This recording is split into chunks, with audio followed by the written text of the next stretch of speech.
Metre से। हाँ okay thank you. तो ये कितना हो गया? भाई ऊपर सांप है। भाई मारना मत उसको यार ना। ये दुकान है मीना बाजार तुगलक वंश का। ये बताओ गाड़ी क्या है? ये जो क्या हम्म।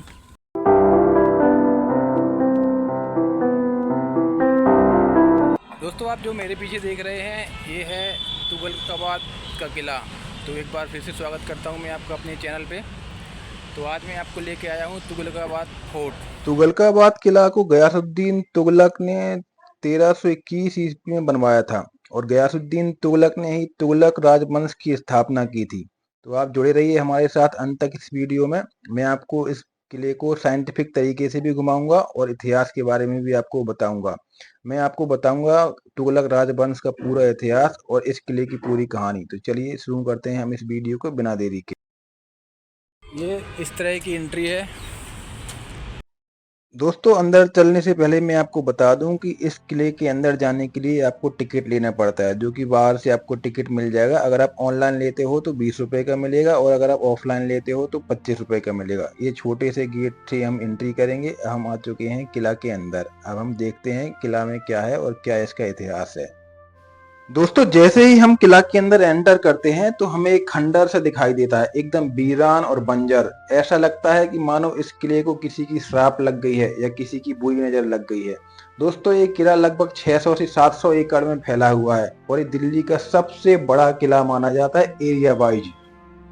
दोस्तों जैसे ही हम किला के अंदर प्रवेश करते हैं तो लगता है कि ये किला हॉन्टेड हो, मगर दोस्तों ऐसा माना जाता है कि इस किले को हजरत निजामुद्दीन औलिया की बद्दुआ लग गई थी। आप सब लोगों ने हजरत निजामुद्दीन के बारे में जरूर सुना होगा, मगर दोस्तों कुछ लोगों का मत है कि ये किला गद्दी के षड्यंत्र का शिकार हो गया। अब मैं आपको थोड़ा सा गयासुद्दीन तुगलक के बारे में बताना चाहूंगा। गयासुद्दीन तुगलक का पहले का नाम था गाजी मलिक और गाजी मलिक कुतुबुद्दीन मुबारक खिलजी के अंडर में काम करते थे। कुतुबुद्दीन मुबारक खिलजी अलाउद्दीन खिलजी के पुत्र थे। अब तो दोस्तों मैं आपको बताता हूँ कि गयासुद्दीन तुगलक ने तुगलक वंश की स्थापना कैसे की और कैसे गयासुद्दीन तुगलक दिल्ली का सुल्तान बना और कैसे दिल्ली के सुल्तान ने एक इतने महत्वपूर्ण इतने मजबूत किले का निर्माण किया जिसको मंगोल भी बहुत आसानी से भेद नहीं सकते थे। सब कुछ मैं आपको इसी वीडियो में बताऊंगा। जो आप ये ऊंची ऊंची और मोटी मोटी दीवारें देख रहे हैं, ये गयासुद्दीन तुगलक ने खास तौर से मंगोलों के आक्रमण से बचने के लिए बनाया था, क्योंकि मंगोल बहुत ज्यादा क्रूर थे और उनके रास्ते में जो कुछ भी आता था वो उसको तबाह कर देते थे। मंगोलों को आक्रमण से बचने के लिए गयासुद्दीन तुगलक ने इस किले की दीवारों को थोड़ा ऊंचा और बहुत ज्यादा मजबूत बनवाया था दोस्तों। और मैं आपको बताना चाहूंगा कि गयासुद्दीन तुगलक की नीति मंगोलों के खिलाफ बहुत ज्यादा कठोर थी। गयासुद्दीन तुगलक की नीति आप कह सकते हैं कि मंगोलों के खिलाफ जीरो टॉलरेंस की थी।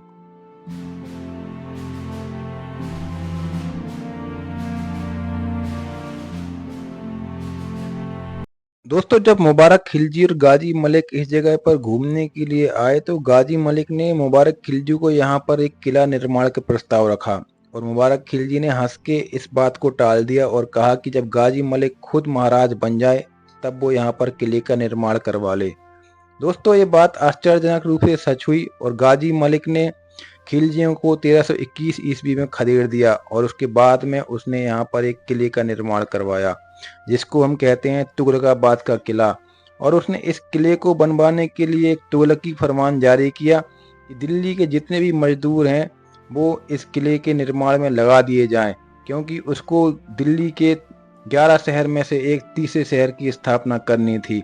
मगर दोस्तों उसके तुगलकी फरमान से हजरत निजामुद्दीन औलिया की बावड़ी का काम रुक गया, क्योंकि जो मजदूर उनकी बावड़ी में काम कर रहे थे वो भी इस किले के निर्माण के लिए आ गए। दोस्तों आगे की स्टोरी मैं आपको बाद में बताऊंगा। अब फिलहाल हम चलते हैं तुगलकाबाद किले के अंदर स्थित गयासुद्दीन तुगलक के द्वारा बनवाई हुई बावड़ी के अंदर। इस बावड़ी के अंदर बारिश का पानी स्टोर किया जाता था। तो चलिए हम चलते हैं इसके अंदर। ये बावड़ी काफ़ी गहरी है। ये सीढ़ियाँ ही बनी है इसमें। तो नीचे चलना है।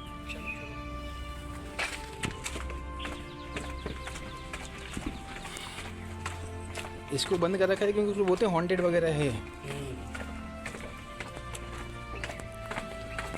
बड़ी डर तो जिंदा से लगना चाहिए भाई।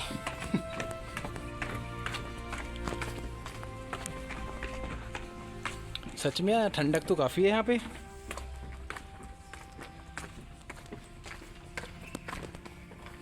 पानी आता होगा इसमें। ये बनाया है ना, काफ़ी बनाया है देखो।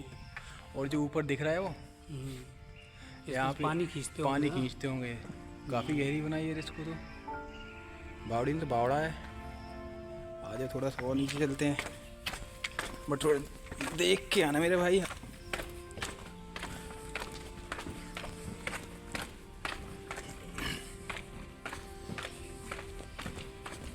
वाओ,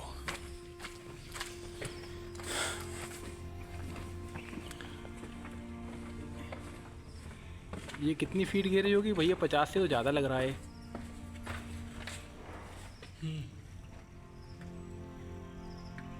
बट मुझे यहाँ पे थोड़ा सफोकेशन भी होने लगा। ऐसा क्यों? वो आपको हो रहा है कि उतर के आए इसलिए? सनलाइट नहीं है ना नीचे। और वाओ, देखते हैं।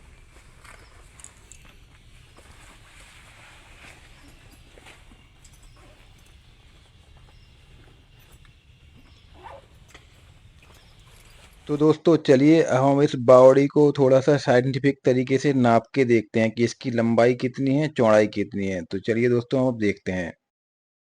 देखना एक बार।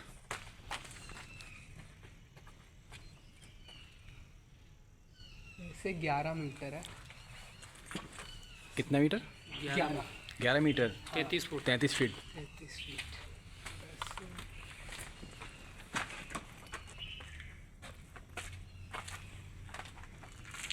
ऐसे 13 मीटर है। 13 मीटर। 13 मीटर यानी 39 फीट।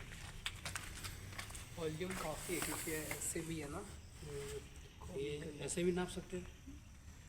ऐसे वहाँ से नाप पाएंगे, ऊपर से वहाँ से नीचे ऐसे नाप पाएंगे। इसमें नीचे खड़े 8 मीटर से। हाँ ओके, थैंक यू। तो ये कितना होगा?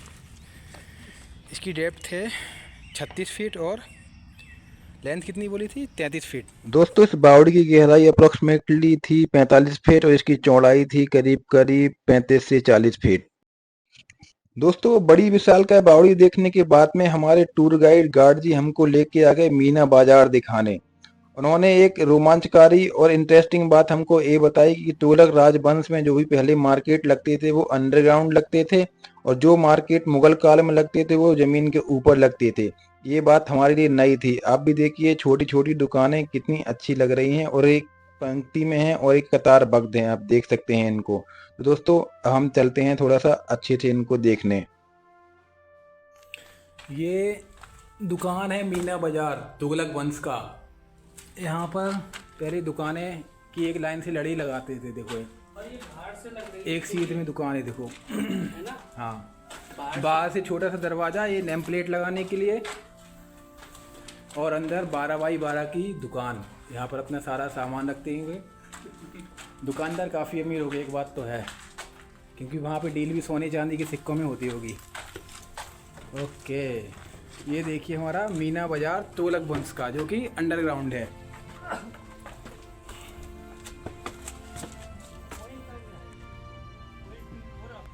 हाँ, ये बताओ गाड़ी क्या है?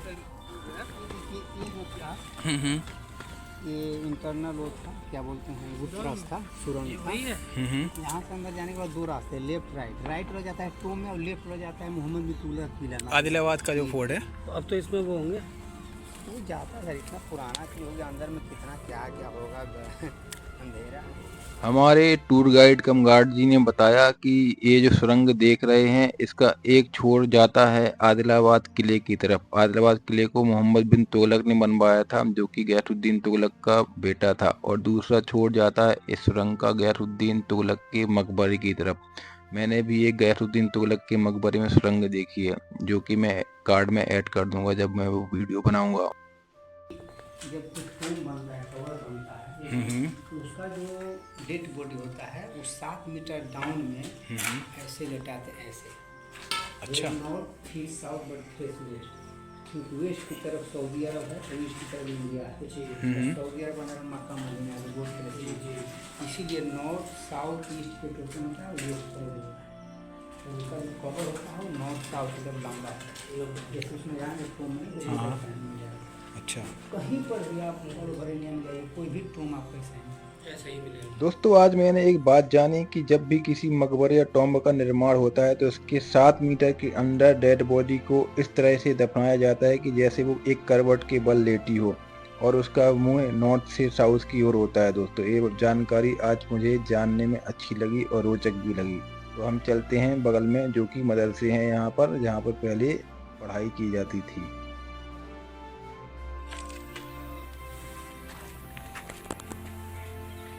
मुझे कैमरे में दिख नहीं रहा है। देख लीजिए, छोटा हो गया, पतला हो गया।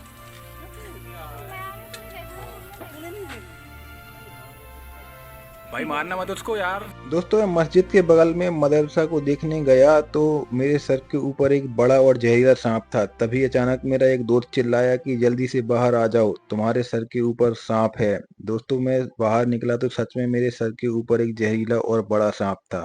कुछ लोग इसको नुकसान पहुंचाना चाह रहे थे तो मैंने उनको मना किया। ये हम लोग इनके इलाके में अतिक्रमण करके बैठे हैं, इनकी कोई गलती नहीं है। ये ऊंचे ऊंचे वॉच टावर थे ना, और वो भी वॉच टावर था।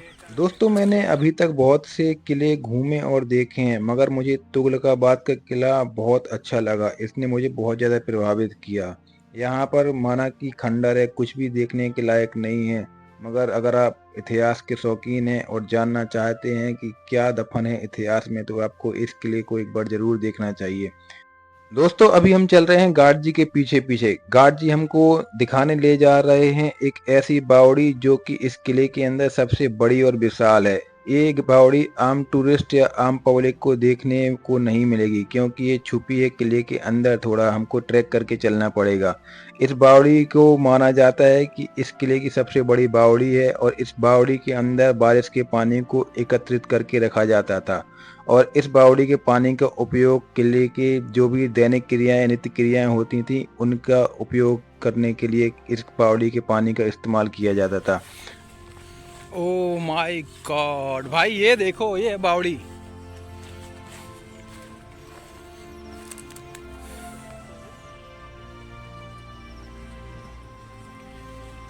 ये है ना, ये उससे भी बड़ी वो नहीं, लेकिन ज़्यादा ही होगा। तो इसमें पानी वगैरह कहाँ से खींचते होंगे?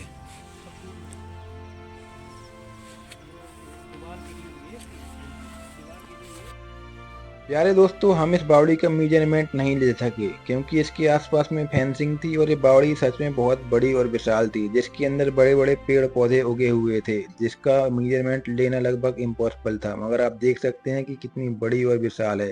दोस्तों इस बावड़ी का काम था किले के जितने भी लोग थे उनके लिए पानी की आपूर्ति को पूरा करना। दोस्तों अब हम बावड़ी से आगे चलते हैं। अब हम चलते हैं आपको किंग पैलेस दिखाने। अब हम चलेंगे उस जगह पर जहां पर किंग्स पैलेस बनाया गया था। दोस्तों ये सामने आप वॉच टावर देख रहे हैं, उस वॉच टावर के पीछे आप देख सकते हैं कि ये एक खंडरनुमा स्ट्रक्चर है जिसमें 5 मेहराबें बनी हुई हैं। उस जगह को हम बोलते हैं किंग पैलेस। वहां पर राजा रानी का निवास स्थान बनाया गया था। दोस्तों दुर्भाग्य से दोस्तों हम उस जगह पर नहीं जा सके क्योंकि शाम होने को आई थी और वहां पर पहुंचने के लिए काफी घना जंगल हमें को पार करके जाना पड़ता और खंडर भी वहां पर काफी थे, जिसकी वजह से हमने वहां जाने का प्लान स्किप कर दिया क्योंकि हमारे गार्ड जी ने भी मना किया कि आप वहां पर मत जाओ क्योंकि अभी शाम होने को आई है। तो दोस्तों आप यहीं से देख सकते हैं, जो आपको सामने स्ट्रक्चर दिख रही है वो बिल्डिंग्स, वो है किंग्स पैलेस। वहां पर राजा रानियों का निवास स्थान बनाया गया था। दोस्तों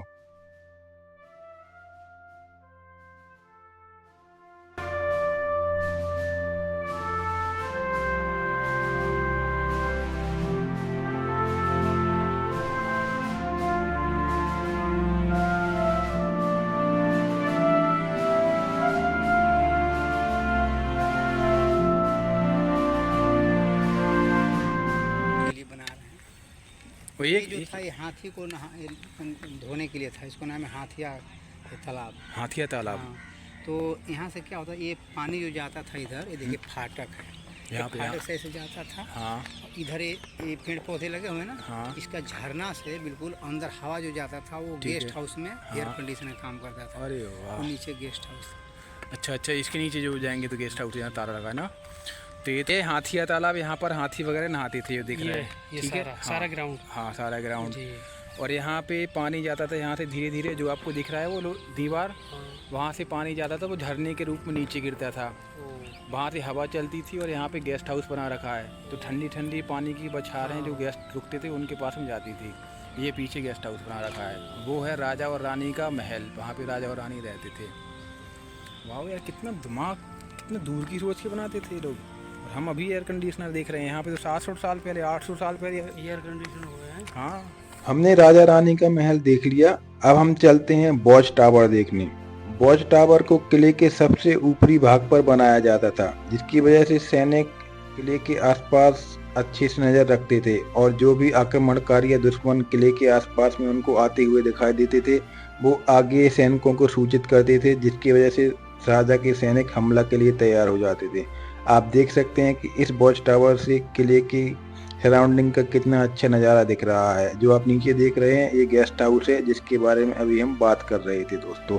ये देखिए ये कितने ऊंचाई पर बना हुआ वॉच टावर है, कितने अच्छे से बनाया गया था। प्यारे दोस्तों, अब तक आप खुद समझ गए होंगे कि ये किला गयासुद्दीन तुगलक ने कितने अच्छे तरीके से बनवाया था और वह इस किला पर लंबे समय तक रुकना चाहता था। मगर क्या वजह थी जिसकी वजह से ये किला सिर्फ 5 साल में वीरान हो गया और उसके बाद दोबारा कोई यहाँ बस नहीं सका। दोस्तों, कथाओं के अनुसार कि हजरत निजामुद्दीन औलिया ने यहाँ पर श्राप दिया था कि ये किला कभी बस नहीं पाएगा। उनके श्राप की वजह ये थी कि गयासुद्दीन तुगलक के फरमान ने उनके बावड़ी में काम कर रहे मजदूरों को भी अपने यहाँ बुला लिया था, जिसकी वजह से गयासुद्दीन तुगलक को हजरत निजामुद्दीन साहब ने बोला कि हुनुज दिल्ली दूर अस्त, मतलब अभी दिल्ली दूर है, अभी तुमने कैसे समझ लिया कि ये गांव या एक किला बस जाएगा। दोस्तों, एक कहानी ये है कि उसके बाद से यहाँ पर इस किले का निर्माण नहीं हो सका और ये किला बस नहीं सका। दूसरी कहानी यह है कि जब गयासुद्दीन तुगलक बंगाल पर किसी युद्ध अभियान पर था तो उसको मालूम चला कि उसका पुत्र मोहम्मद बिन तुगलक हजरत निजामुद्दीन औलिया का शिष्य बन गया है और वो उनके राजा होने की भविष्यवाणी कर रहे हैं, जिसकी वजह से गयासुद्दीन तुगलक ने गुस्सा होकर हजरत निजामुद्दीन औलिया को धमकी दी। तो हजरत निजामुद्दीन ने कहा कि हुनुज दिल्ली दूर अस्त, मतलब दिल्ली अभी दूर है। जब गयासुद्दीन तुगलक बंगाल अभियान से वापस लौट रहा था तो वो दिल्ली से 11 किलोमीटर पहले कड़ाप स्थित जगह पर रुका। वहां पर जिस घर पे वह रुका था उस घर को उसके पुत्र ने बनवाया था, जो कि सिर्फ लकड़ियों से बनाया हुआ था। उसके अंदर जाते ही वो लकड़ियों से बना घर ढह गया और उसकी उसी में दबकर मृत्यु हो गई। तो अब आप अंदाजा लगा सकते हैं कि क्या हुआ होगा। दोस्तों, हम सब ने इब्न बतूता का नाम जरूर सुना होगा। इब्न बतूता एक अरब यात्री, लेखक और कवि थे। बेसिकली इब्न बतूता का जन्म मोरक्को में हुआ था। इब्न बतूता के अनुसार गयासुद्दीन तुगलक की मौत उसकी पुत्र के द्वारा रचे हुए षड्यंत्र के कारण हुई। इब्न बतूता ने भारत के ऊपर एक अपनी किताब लिखी है, रहला, जिसको आप पढ़ सकते हैं दोस्तों। दोस्तों, ये था तुगलकाबाद किला जिसको हमने एक्सप्लोर किया। अगर आप इतिहास के जानकार हैं और आपको इतिहास में थोड़ा सा भी इंटरेस्ट है तो आपको किला अच्छा लगेगा। ये किला बिल्कुल खंडर है, ऐसा लगता है कि यहाँ पर किसी ने बसने की कोशिश ही नहीं की, यहाँ पर किसी को बसाया ही नहीं गया यहाँ, या फिर इस किले को बेबसी बनाया गया था। कुछ लोग कहते हैं कि ये किला श्राप के कारण दोबारा नहीं बच सका और कुछ लोग बोलते हैं कि ये किला गद्दी के षड्यंत्र का शिकार हो गया। अब आपको मैं छोड़े जाता हूँ कि आपको अंदाज़ लगाना है कि ये किला सच में श्राप के अधीन हो गया, श्राप की वजह से नहीं बच पाया, या ये किला गद्दी के षड्यंत्र का शिकार हो गया जिसकी वजह से दोबारा यहाँ पर किसी ने बसाया ही नहीं, या किसी ने इंटरेस्ट ही नहीं लिया इसको दोबारा बसाने के लिए। उम्मीद करता हूँ दोस्तों कि आपको ये वीडियो पसंद आया होगा। अगर आपको ये वीडियो पसंद आया है तो चैनल को सब्सक्राइब करें, वीडियो को लाइक करें और कमेंट करना ना भूलें। अगर आप चाहते हैं कि ये जानकारी किसी और के साथ में भी शेयर हो तो इस वीडियो को शेयर जरूर करें दोस्तों। थैंक यू, बाय बाय दोस्तों।